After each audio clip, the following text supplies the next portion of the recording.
존귀한 주의 보혈이 우리의 영을 새롭게 하시는 줄 믿습니다. 하나님의 은혜가, 주의 십자가의 보혈이 오직 우리를 새롭게 하실 수 있는 줄 믿습니다. 우리의 앉고 서는 것, 우리의 삶의 모든 것들을 아시는 주님께서 우리의 삶에 은혜 베푸시고 하나님께서 계획하신 일들을 하나하나씩 이루어가고 계신다는 것을 우리가 믿고 가는 것, 그 하나님의 섭리를 믿고 가는 것, 그 하나님의 손을, 하나님의 능력을 믿고 가는 것이 우리 성도에게 있어서 얼마나 큰 힘이 되는지 모릅니다. 날마다 함께 하시는 하나님의 은혜를 여러분 기억하시고 오늘 이 예배 시간에 다시 한번 하나님의 섭리, 하나님의 주권을 믿고 그 하나님 앞에 엎드리는 저와 여러분 되시기를 주님 이름으로 축복합니다. 그런데 그 섭리는 두 가지 면이 있습니다. 오늘 그 두 가지 면에 대해서 우리가 좀 생각을 하려고 합니다. 축구 보고 계십니까? 뭐 다 보진 않아도 결과는 들으시죠? 어떤 일들이 벌어진지는 아시죠? 이번 대회의 가장 큰 이변이 뭐죠? 스페인. 네. 스페인이 지난 대회 남아프리카 공화국 대회에서 우승한 팀입니다. 이번에 예선 탈락입니다. 결정이 지금 두 게임밖에 안 했는데 예선 탈락이 확정이 되었습니다. 네덜란드하고 스페인이 첫 번째 경기에 붙었죠. 지난번 결승에서 만났던 팀이 조별리그 첫 게임에서 붙어서 사람들이 관심 있게 봤습니다. 그런데 무참하게 스페인이 졌습니다. 5대1로 졌습니다. 5대1로. 정말 말도 안 되게 졌죠. 두 번째 게임을 하면서 그날이 또 스페인 국왕이, 옛날 국왕이 이제 아들에게 왕위를 넘겨주는 날이었어요. 축복의 날이었어요. 정말 스페인이 이겨야 된다 이러는 날에 어떻게 됐죠? 칠레한테 2대0으로 져버렸습니다. 그래서 2패를 하면서 탈락 확정. 세 번째 경기랑 상관없이 일단은 이제는 그 경기만 하면 짐 싸서 가야 됩니다. 축구 종주국이라고 하는 영국도 탈락이 확정이 되었습니다. 두 번 다 졌습니다. 이 이변이 계속해서 속출하고 있습니다. 아마 지금 스페인 국민들은 완전히 소위 우리말로 멘붕 상태가 아닌가, 멘탈이 붕괴가 되어서 야 우리 축구가 이럴 수가 있나 하는 그런 지금 힘들고 어려운 시간을 보내리라고 생각을 합니다. 어쨌든 여러분, 우리도 지금 오늘 오후에 지금 또 응원을 해야 되는데 잘 되고 올라가면 참 좋잖아요. 그런데 이렇게 지고 탈락하고 떨어지면 되게 속상하죠. 그죠? 잘 되면 좋은데 안 되면, 떨어지면 되게 속상한 것이 이 탈락이라는, 거절당하고 떨어지고 하는 그런 느낌이고 아픔인 것 같아요. 여러분은 어떻습니까?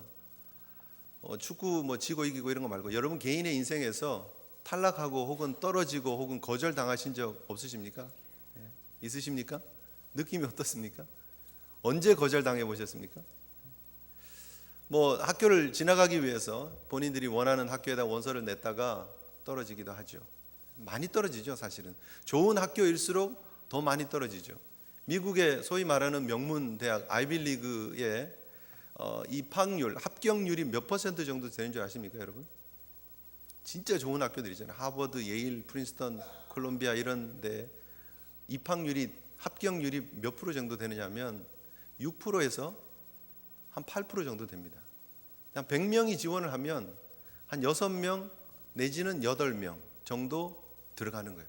나머지는 다 떨어지는 거예요. 사실은 그 거절의 아픔을 학생들이 젊은 나이에 맛보게 되죠. 나름대로 자신이 있으니까 원서를 냈을 거 아니에요. 나름대로 그래도 난다 긴다 하는 친구들이 다 냈을 거 아니에요. 근데 인생의 첫 아픔을 그렇게 맛보게 되죠. 그래도 사실은 학교에 지원했다가 떨어지거나 원하는 대학에 못 갔다고 해서 인생이 끝나는 건 아니죠.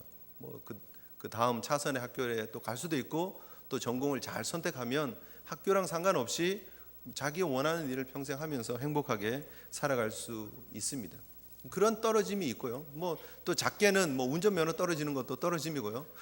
좀 부끄러운 일이긴 하지만 떨어져서 어떤 분은 막 30 몇 번씩 떨어지기도 하더라고요. 보니까 한국은 인지를 붙이잖아요. 이렇게 인지를 붙여가지고 그 시험 그 원서에다 이렇게 붙이는데 다 붙여가지고 장소가 없어가지고 종이를 덧대가지고 막 인지를 붙여가지고 하시는 분들도 있는데, 이게 떨어지면 참 속상하기는 한 거예요. 그죠?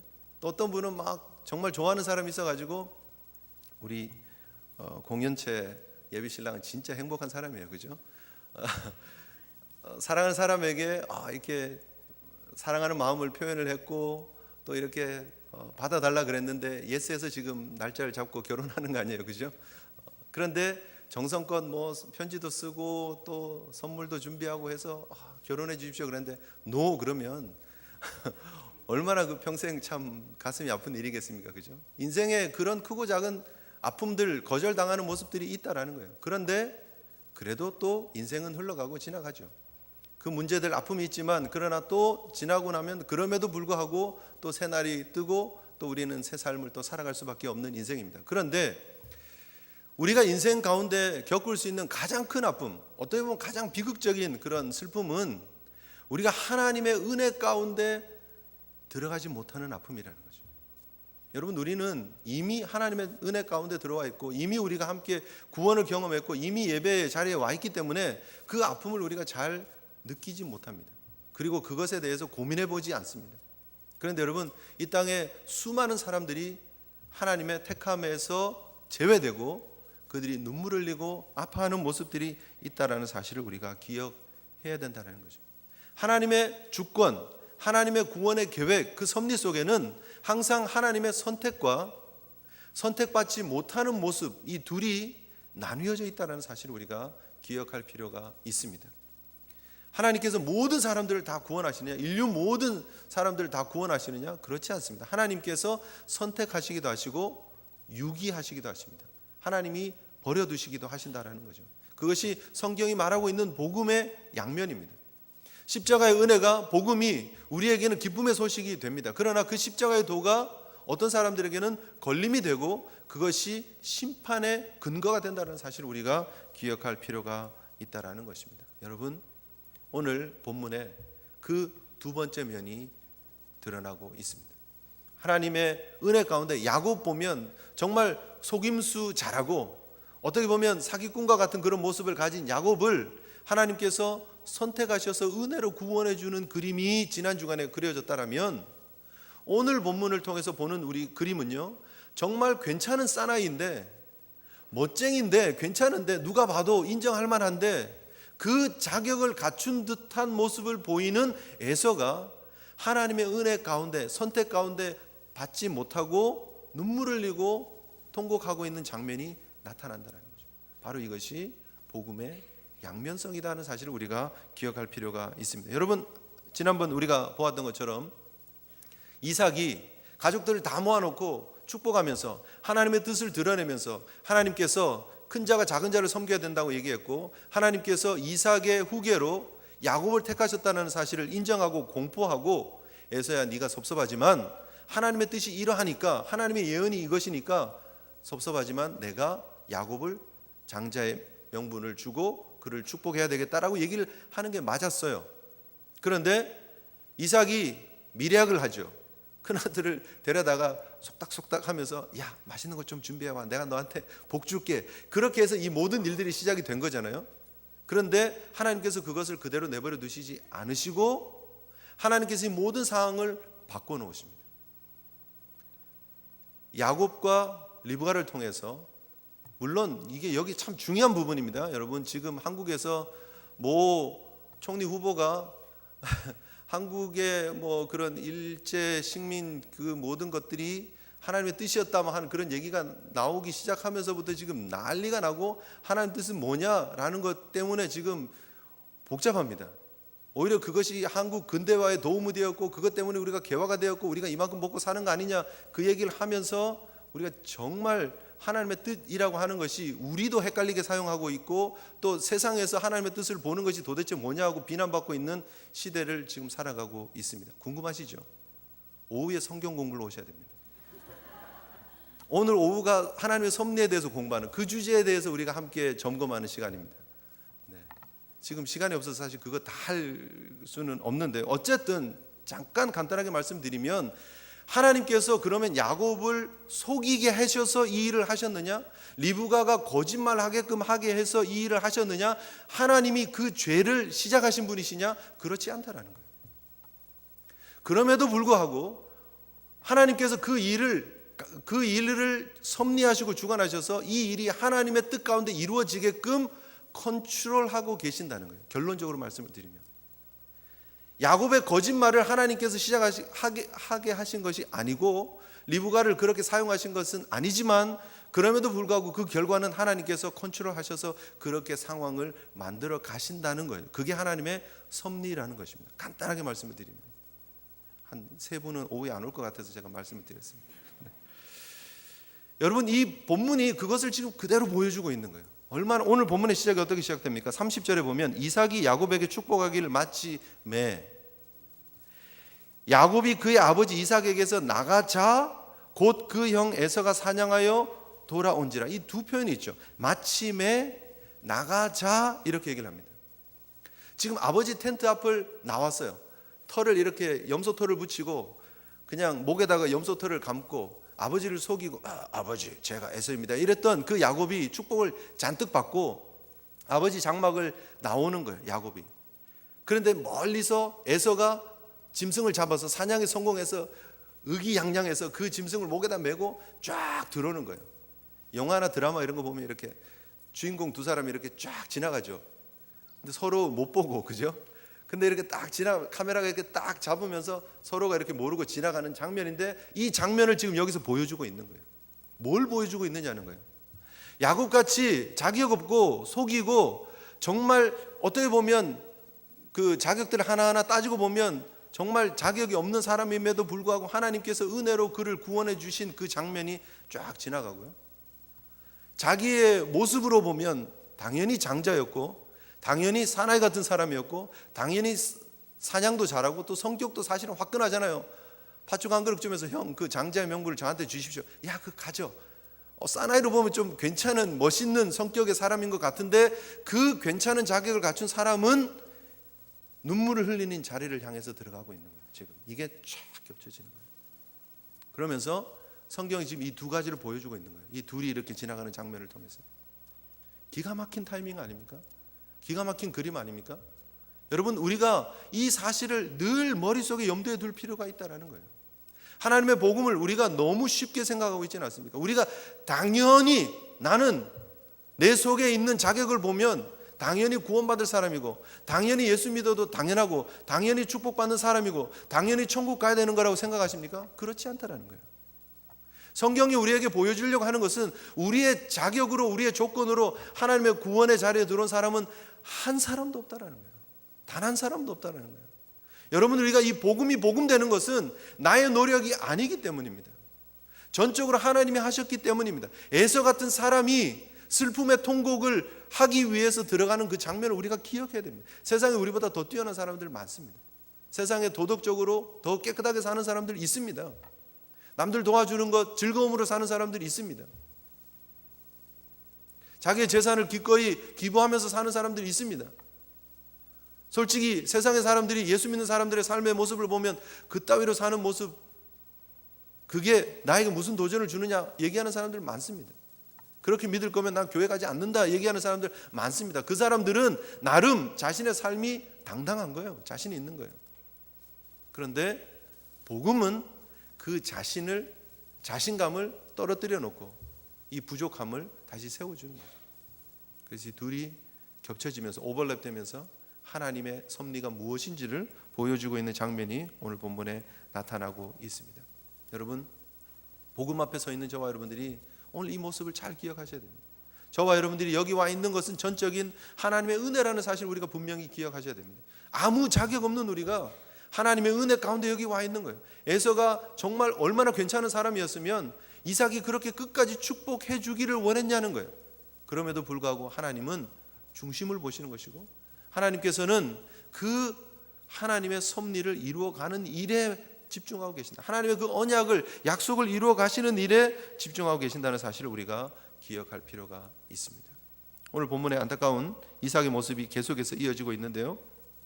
그 이삭이 역시 영적으로 좀 참 어두웠다 하는 것을 우리가 볼 수 있죠. 그런데 그가 깜짝 놀라는 사건이 오늘 본문에 이제 나오죠. 분명히 자기가 축복해서 에서가 나간 걸로 알고 있는데 다시 에서가 음식을 들고 오는 거죠. 성경은 뭐라고 얘기를 합니까? 33절에 이삭이 심히 크게 떨었다 얘기를 합니다. 이게 뭔가 잘못됐구나. 이게 내가 지금 쏘가서 다른 사람에게 축복을 했구나라는 사실을 알게 된 거예요. 그런데 그 짧은 순간이었지만 이삭은 그 실수를 하나님의 뜻 가운데서 이해하고 받아들입니다. 그리고 자기가 지금 잘못한 것을 되돌리려고 하지 않습니다. 다시 에서를 불러다가 가서 야곱을 데리고 오라 그러고 야곱에게 준 축복을 무효화시키고 내가 에서 이게 실수니까 그리고 야곱이 속여서 한 거니까 내가 에서를 축복하겠다고 고집피지 않습니다. 그 가운데 나타난 하나님의 뜻을 분별할 줄 압니다. 그리고 하나님의 말씀으로 돌아갑니다. 그리고 에서를 복을 포기하게 만들고 야곱에게 준 축복이 유효하다라고 선언을 합니다. 여러분 이게 그럼에도 불구하고 이삭이 이삭된 모습이다 이렇게 볼 수 있죠. 저와 여러분들이 우리가 인생을 살면서 영적으로 잘못 판단하는 일들이 생기기도 합니다. 실수하기도 합니다. 그러나 그럴 때 우리가 기억해야 될 것이 무엇이냐면 다시 하나님의 말씀을 붙잡는 거예요. 이삭이 그 짧은 순간 심히 두려워 떨면서 하나님을 느끼는 거예요. 심히 두려워 떨면서 하나님의 말씀을 기억하는 거예요. 큰 자가 작은 자를 섬길 것이라고 하는 그 하나님의 말씀을 기억하고 그 말씀이 이루어졌구나. 나는 내 욕심으로 내 아들 에서에게 축복하려고 했지만 하나님께서 이것을 뒤집으셨구나. 그걸 아니까 두렵고 떨리는 거죠. 그리고 그 하나님의 하신 일을 인정하고 말씀을 붙잡고 에서를 진정시키려고 하는 것이죠. 그런데 이게 진정시키려고 했으면 좀 제대로 해야 되는데 사실은 에서의 속을 더 긁는 일들만 했어요. 사실 그래서 이삭이 조금 아쉬운 부분이 여기 있습니다. 오늘 본문에 뭐라고 얘기를 하느냐면 35절에 이삭이 이르되 내 아우가 와서 속여 내 복을 빼앗았도다 이렇게 얘기합니다. 크게 두 가지의 문제가 있죠. 뭐죠? 하나님께서 이거를 다 뒤집어 놓으시고 자기가 실수했다는 걸 알면서도 뭘 얘기를 하느냐면 그럼에도 불구하고 네가 복 받았으면 좋았을 텐데 라는 거예요. 사실 이 복은 너에게 가야 되는 건데 라고 아직도 자기의 머리로는 이해하는데도 마음으로는 아직도 에서에게 마음이 가 있는 이삭의 모습을 보는 거죠. 이게 얼마나 우리의 죄의 이 뿌리가 깊다라는 것. 한번 잘못된 생각들이 우리 속에 들어오고 잘못된 가치관이 우리 속에 들어오면 이게 빠져나가기가 얼마나 어렵다는 사실을 성경이 그대로 보여주고 있습니다. 하나님께서 분명히 상황을 다 뒤집어 놓고 이삭에게 정신 차려 이게 아니잖아 라고 지금 말씀하는 거예요. 그래서 심히 두렵고 떨었잖아요. 그런데도 이삭이 속여가지고 이거 다 뺏어갔다. 야곱이 속여가지고 다 뺏어갔다고 에서에게 그렇게 얘기를 하고 있는 거죠. 그죠? 여러분 안타깝지 않습니까? 원래 어떻게 얘기해야 될 것 같습니까? 에서에게 이 사실을 정확하게 얘기를 해야 됩니다. 내가 잠시 영적으로 분별력을 잃어버리고 내가 네가 해주는 그 음식의 맛에 탐닉하고 내가 너의 외형적인 모습들 보고 내가 마음이 쏠려서 내가 너를 축복하려고 했다. 그런데 원래 하나님의 뜻은 이것이 아니었다. 그런데 하나님께서 내가 잘못한 이 상황 속에 개입하셔서 이 상황을 이렇게 뒤집어 주셨고 하나님께서 이 야곱을 축복해 하라고 하신 그 말씀 그대로 이루어져 버렸다. 그 하나님을 나는 찬양한다. 그 하나님을 인정한다. 에서야 네가 살 길은 이거밖에 없다. 너 야곱하고 친하게 지내라. 야곱을 통해서 누리는 복을 너 받을 수 있다라고 야곱과 원수지지 말고 우리가 하나님의 뜻을 기억하면서 하나님의 사람으로 살자라고 얘기하면 되는 거예요. 그런데 여기서 뭐라고 얘기를 합니까? 아우가 와서 속여서 내 복을 빼앗아갔다. 그러니까 이 에서가 이를 부득부득 갈고 원수로 생각하는 거예요. 이 아들이 돌아올 수 있는 길, 아들이 살 수 있는 길, 아들이 회복될 수 있는 길을 이삭이 막아버리는 결론이 오늘 본문을 통해서 나오고 만다라는 거죠. 여러분 그래서 참 부모가 된다는 게 참 어려운 것 같아요. 영적인 가이드를 준다는 게 너무너무 어려운 것 같아요. 그냥 우리가 자녀를 이 땅에 있게 했다고 해서 우리가 부모의 역할을 다 하는 게 아닙니다. 영적으로 정말 우리가 깨어있고 영적 분별력을 가지고 우리 자녀들에게 무엇을 말하고 어떤 삶을 보여주느냐 너무너무나 중요합니다.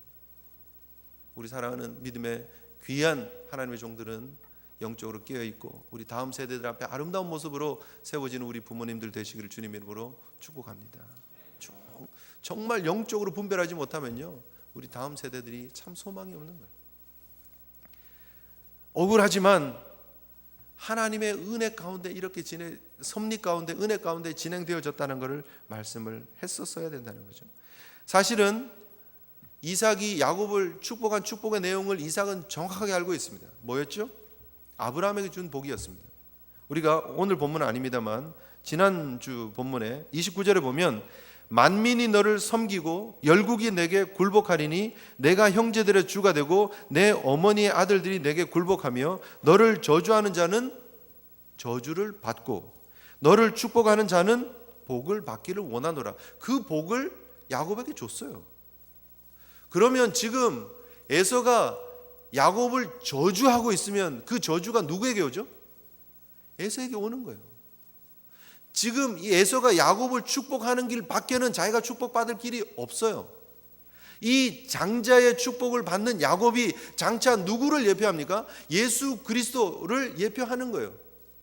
우리의 첫 열매가 되시고 우리의 영적 장자가 되시는 예수 그리스도를 예표하는 것이 야곱이에요. 그 야곱을 통해서 축복을 받고 동시에 저주를 받는다는 거예요. 그런데 지금 축복의 길이 있음에도 불구하고 이삭이 그것을 제대로 보여주지 못했다는 거예요. 이 중요한 부분입니다. 우리가 복음을 받아들이면서 하나님의 축복과 저주가 함께 가고 있는 이 양면성이 있다는 사실 우리가 기억하셔야 된다는 거죠. 그런데 안타깝게도 이 에서는 그 축복의 길이 아닌 다른 길을 향해서 걸어갑니다. 여러분, 오늘 에서가 눈물을 흘립니다. 2번이나 울죠. 34절에 보면 소리를 내어 울며 아버지에게 말합니다. 나도 복 주십시오. 나도 복 주십시오. 내게도 그리하십시오. 38절에 보면 내게도 그리하소서 하고 소리를 높여서 웁니다. 2번이나 소리를 높여서 통곡하면서 울고 있는 에서의 모습을 봅니다. 그런데 이 눈물이 과연 무엇이냐는 거예요. 과연 에서가 왜 울고 있느냐는 거죠. 에서의 이 눈물을 우리는 어떻게 보면 인간적인 면으로 동정할 수 있습니다. 에서도 참 안 됐다. 에서 그래도 장자였고, 에서 그래도 복받을 자격이 충분했고, 야 이렇게 쏘가가지고 복을 놓쳤으니까 참 안타깝기는 하다. 그렇게 우리가 동정할 수 있지만, 그러나 이 에서의 눈물은 다른 의미를 보여주고 있다는 거죠. 이 에서의 눈물은 자기의 영적 무지를 깨닫는 눈물이었습니다. 오늘 본문에 뭐라고 얘기를 하고 있느냐 하면 그가 나를 2번이나 속였습니다. 첫 번째는 장자의 명분을 빼앗고 이제는 내 복을 빼앗습니다. 이 에서가 통곡을 합니다. 왜요? 장자의 명분을 달라고 할 때 그 복이 함께 넘어가는 것이라고 생각하지 못했다는 거예요.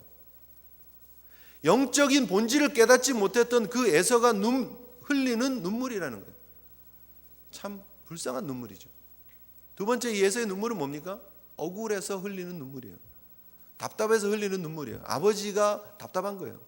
어쩌면 그렇게 눈을 못 뜨셔가지고 이렇게 내 동생에게 축복을 다 했냐는 거예요. 너무 억울한 거죠. 답답한 거죠.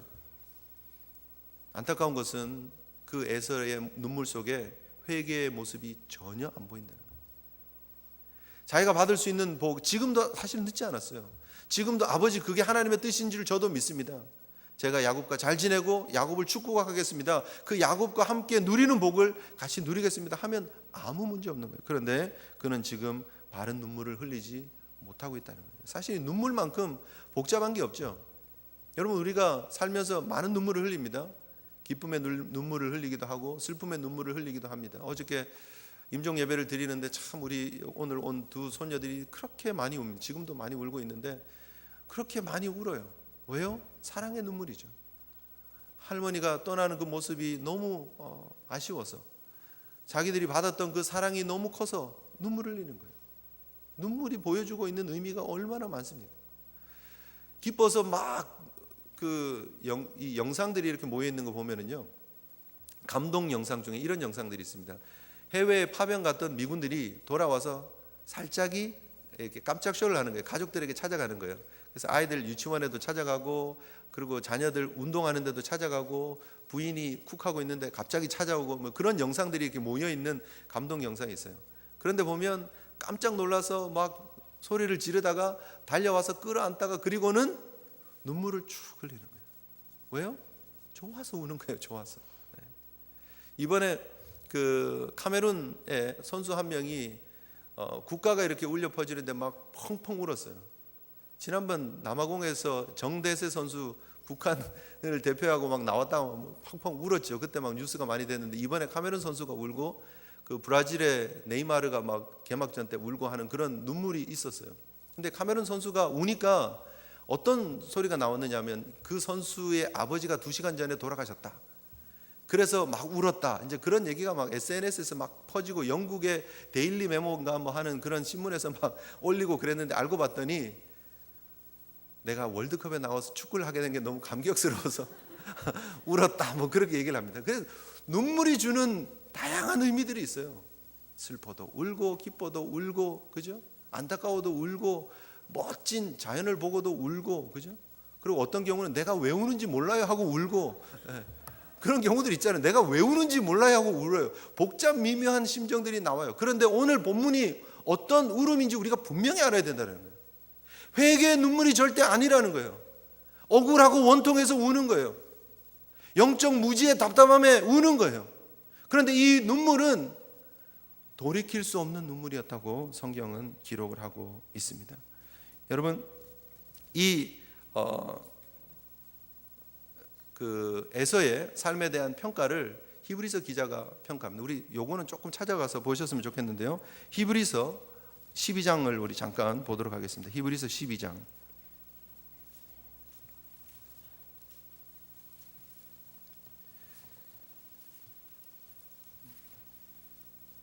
히브리서 12장을 잠깐 펴서 우리가 함께 보시면 좋겠습니다.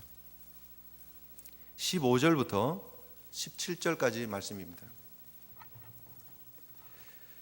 구약의 에서를 로마서 9장에서도 사실 평가합니다. 하나님의 선택과 하나님의 주권에 대해서 강조할 때 한번 에서의 얘기가 나오고요. 그리고 에서에 대한 평가를 더 구체적으로 하고 있는 부분이 이 히브리서 12장 15절부터의 말씀입니다. 개역 개정 성경에는 너희는 돌아보아라는 표현이 빠져 있습니다. 그런데 옛날 성경 개역 한글판에는 너희는 돌아보아라는 부분이 있습니다. 원어에는 있습니다. 근데 돌아보면서 자신을 돌아보라는 거죠. 돌아보면서 무엇을 조심하라고 지금 경계하고 있느냐 하면, 자, 같이 우리 15절부터 읽겠습니다. 시작. 너희는 하나님의 은혜에 이르지 못하는 자가 없도록 하고 또 쓴뿌리가 나서 괴롭게 하여 많은 사람이 이로 말미암아 더럽게 되지 않게 하며, 두 가지 경계를 합니다. 은혜에 이르지 못하는 자가 없도록 하고 쓴뿌리가 나서 괴롭게 하여 많은 사람이 이로 인해서 더러워지지 않게 해야 된다 얘기를 했고요. 그 다음 경계하는 내용이 뭐냐면 16절에 같이 읽습니다. 시작. 음행하는 자와 혹 한 그릇 음식을 위하여 장자의 명분을 판 에서와 같이 망령된 자가 없도록 살피라. 이 에서가 어떤 사람이라고 얘기를 하고 있습니까? 음행하고 망령된 사람이라는 거예요. 이 둘이 같이 다 에서에게 걸리는 말입니다. 음행하고, 우리 원래대로 번역을 하면 이렇습니다. 음행하고 망령되게 한 그릇 음식을 위하여 장자의 명분을 판 에서, 이런 말입니다. 그렇게 번역하는 게 더 맞습니다. 에서는 그럼 어떤 사람이라는 거예요? 음행한 사람이고 망령된 사람이라는 거예요.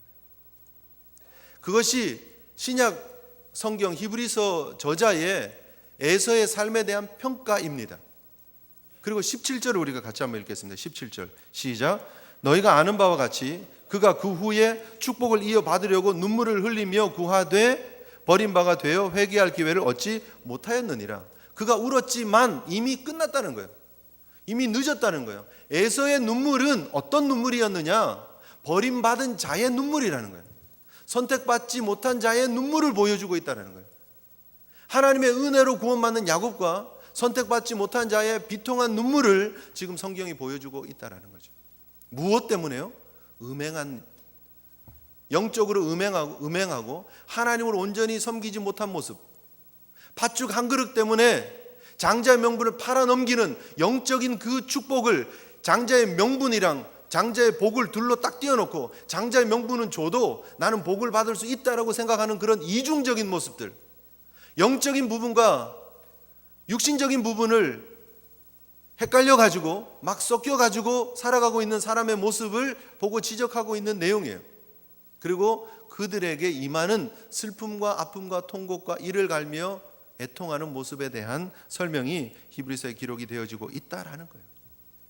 지금 이 말씀을 듣고 있는 광야 2세들에게 지금 무엇을 말하고 있습니까? 너희들이 눈에 보기 좋은 것, 팥죽 한 그릇 가지고 하나님의 영적 축복을 바꾸지 말라라는 거예요. 약속의 땅에 들어가려고 하는 그들에게 눈에 보이는 것 때문에 망령된 일 하지 말라라는 거예요. 하나님의 영적 축복을 놓치지 말고 에서처럼 눈물 흘리지 말고 하나님의 은혜 가운데 하나님만 붙잡아라라고 지금 말씀하고 있는 거예요. 오늘 현대교회를 향해서 주고 있는 말씀입니다. 눈에 보이는 팥죽 한 그릇 때문에 하나님의 축복을 육신의 것으로, 세상의 것으로, 물질의 것으로 바꿔놓지 말라라는 거예요. 여러분, 우리가 이 땅에 안타깝지만 에서의 모습을 가지고 그것을 추구하면서 살아가는 모습들이 우리 가운데 나타날 때가 있지 않느냐 하는 것입니다. 금주의 말씀이 너희가 하나님과 재물을 겸하여 섬기지 못하느니라. 마태복음 6장 24절의 말씀입니다. 성경이 지금 이 창세기 기록을 통해서 우리에게 주고 있는 도전이 뭐냐면 하나님하고 세상을 겸하여 섬길 수가 없다라는 거예요. 에서는 지금 눈물 흘리는 그 상황 속에서도 뭘 지금 욕을 하고 있느냐 하면 아버지 나도 복 주세요. 이미 그 장자의 권은 이미 야곱에게 갔는데 지금 뭘 달라고 요구하는 거예요? 나도 이 땅에서 복 받게 해주세요. 포도주의 복을 주세요. 기름진 복을 주세요. 지금 그 얘기하고 있는 거예요. 지금 이 상황 속에서도 회개하지 않고 억울해서 이를 부득부득 갈면서 아버지한테 복 달라는 게 뭐냐 하면 이 땅에 물질의 복 주세요예요. 지금 팥죽 한 그릇이 우연히 벌어진 사건이 아닙니다. 에서의 그 영적인 모습을 엑스레이처럼 딱 찍어놓고 에서는 이런 사람이다라고 얘기를 하고 있는 거예요. 물질에 눈먼 사람이에요. 물질에 눈먼 사람들. 오늘 하나님께서 영적으로 엑스레이로 우리를 찍으신다면 우리 속에 무엇이 주된 관심이냐는 거예요. 영적인 면일까? 육신의 것일까? 여러분, 하나님 앞에 와서 예수를 믿고 우리가 하나님 봉사도 하고 헌금 생활도 하고 있는 그 이유가, 그 뿌리 속에 우리의 근본의 이유가 과연 무엇이냐는 거예요. 솔직히 하나님과 우리 앞에서 솔직해지면 과연 무엇일까? 많은 경우 우리가 이 땅의 축복들, 물질의 축복들, 우리 자녀들 잘 되는 것, 거기에 너무나 많은 관심들이 가 있지는 않느냐 하는 거죠. 다 그러지는 않으시겠지만 현대교회의 가장 비극적인 아픔이 무엇입니까? 하나님의 영적인 축복을 세상의 복과 바꿔버리는 거예요. 그리고 그 복만 얘기를 합니다. 제가 분명하게 말씀드릴 수 있는 하나님의 복은요, 여러분이 생각하는 거하고 다를 수 있습니다. 다른 경우 많습니다. 예수 잘 믿는데, 구원의 확신이 있는데 어려움 당할 수 있습니다. 아픔 당할 수 있습니다. 병에 걸릴 수 있습니다. 자녀가 잘못될 수 있습니다. 경제적으로 쪼들릴 수 있습니다. 그러나 그 가운데서 오는 영적인 복을 놓치지 않고 하나님의 사람으로 살아가면 그것이 가장 큰 우리에게 주는 하나님의 선물이라는 사실을 기억하셔야 합니다. 우리가 미국 교회에서 수입해 간 게 너무 많습니다. 미국 교회가 이렇게 하니까 잘 되더라, 성장하더라, 이제 소위 세상 말로 성장하더라 하는 부분들이 한국 교회로 수입된 게 너무 많습니다. 그래서 큰 교회들, 프로그램들 많이 수입했습니다. 그런데 그 속에 깔려 있는 것들이 무엇입니까? 성장, 축복, 물질. 그리고 그걸 얻었는지 몰라요, 지금 한국 교회가. 그러나 그것이 진짜 복이냐 하는 것이죠. 금주 중에 제가 참 마음이 너무 아팠던 기사가 하나 뜬 게 있습니다. 어떤 모 교회에서, 미국에 있는 텍사스에 있는 모 교회입니다. 아주 유명한 목사입니다. 큰 메가처치입니다. 그런데 11조를 하나님 앞에 드리고 그 11조를 90일 동안 드리는데 물질의 축복이 없으면 11조를 리펀해 주겠습니다. 환불해 주겠습니다 하는 그런 프로그램이 시작된 교회의 기사가 떴어요.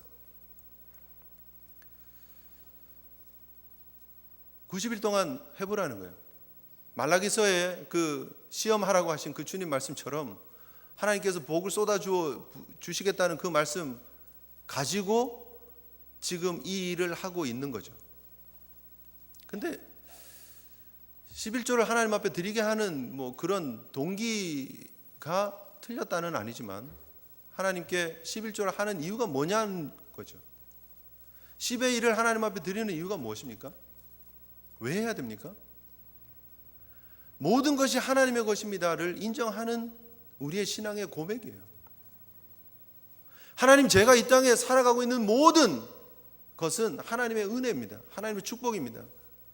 하나님께서 저의 생명을 주셨고, 하나님께서 이 직장을 주셨고, 하나님께서 우리 가정을 주셨고, 하나님께서 우리 자녀를 주셨고, 이 모든 것이 하나님 건데 그 중에 10의 1을 떼어서 하나님 앞에 구별해서 드리면서 하나님, 나머지 10의 9로 제가 살지만 이것도 하나님 것입니다를 인정하면서 고백하면서 하나님께 구별해서 드리는 거예요.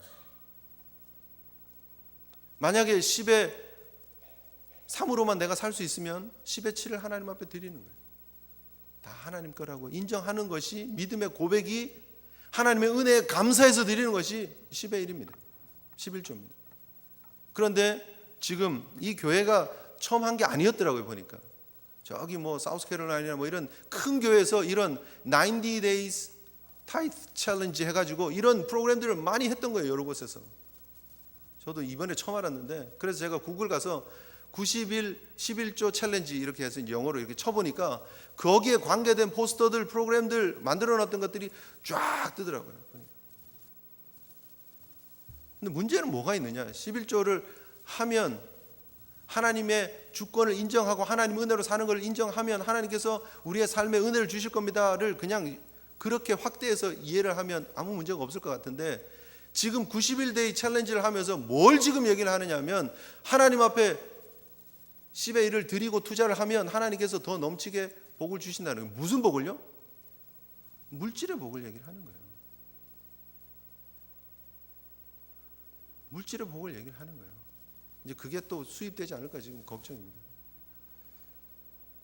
우리가 이 땅에 단지 물질의 복을 보면서 예수 믿고 신앙생활하면요, 우리가 이 땅의 에서가 되는 거예요. 에서와 같이 눈물 흘리고 통곡 흘리는 하는 인생이 될 수밖에 없는 그런 걸음을 하나님 앞에서 음행하고 망령된 모습으로 살아가는 신앙이 될 수밖에 없다라는 사실을 우리가 기억해야 됩니다.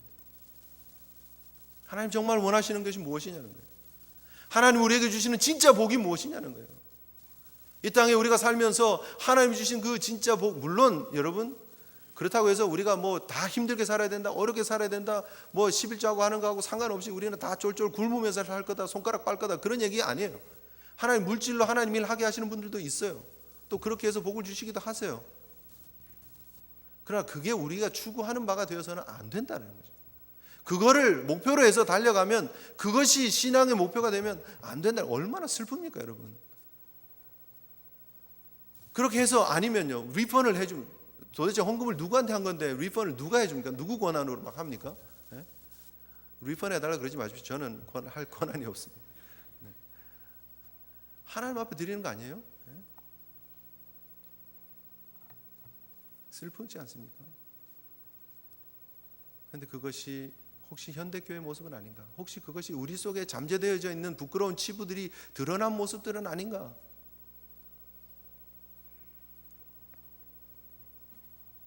여러분, 애통하며 슬피 우는 그 장면들이 성경의 신약에 보면 많이 나옵니다. 하나님의 택함받지 못한 자들의 슬피 울며 애통하는, 지혜롭고 미련한 처녀들의 문이 닫히고 난 이후에 울고 있는 그 모습들이 여러분 기억나지 않습니까? 누가복음 13장 24절 이하에 좁은 문으로 들어가기를 힘쓰라. 내가 너에게 이르나니 들어가기를 구하여도 못하는 자가 많을 것이다. 많다라는 거예요. 거절되고 거부되고 낙오하는 사람들이 많을 것이라는 거예요. 영적으로 음행하고 망령되게 행하는 사람들, 팥죽 한 그릇 때문에 하나님의 영적 신령한 은혜를 버리는 사람들, 그런 사람들이 하나님의 축복의 좁은 문을 통과하지 못하고 낙오하는 사람들이 있을 것이라는 거예요. 그때 그 사람들이 뭐라고 얘기를 하느냐면, 우리는 주 앞에서 먹고 마셨으며 주는 또한 우리를 길거리에서 가르치셨나이다. 주님으로부터 배우고 주님과 함께 먹고 했던 그런 사람들이 쫓겨나고 난 다음에 하는 얘기예요. 그래도 제가 교회 열심히 다녔고 그래도 11조도 드렸고 봉사도 했고 했는데요, 너희가 아브라함과 이삭과 야곱과 모든 선지자는 하나님 나라에 있고 오직 너희는 밖에 쫓겨난 것을 볼 때 거기서 슬피 울며 이를 갈리라. 여러분, 이것이 복음의 양면성입니다. 얘기를 안 할 수가 없습니다. 너무 쉬운 값싼 복음으로 만들지 마십시오.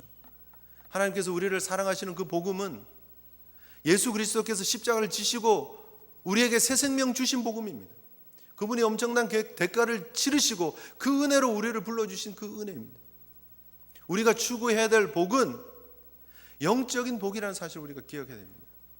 에서와 같이 팥죽 한 그릇에 쉽게 팔아 넘길 수 있는 그런 영적 눈뜨지 못한 영적 가치를 소홀하게 여기는 성도로서 우리가 신앙생활하고 여기서 그것을 추구하고 있으면 너무너무나 안타까운 성도의 모습이 된다는, 성도라고 말할 수도 없지요. 안타깝지만 여러분, 오늘 성경이 우리에게 주고 있는 도전입니다. 광야 2세들에게 주고 있는 도전이기도 합니다. 어떻게 하나님께 나갈 것인가? 어떻게 믿음의 길을 걸어갈 것인가? 저와 여러분들이 에서의 그 도전이 반면 교사가 되어서 하나님 앞에 여러분 바른 영적 삶을 추구하고 믿음의 온전한 길을 걸어가시는 귀한 주의 종들 되시기를 주님의 이름으로 축복합니다. 우리 함께 하나님 앞에 기도했으면 좋겠습니다.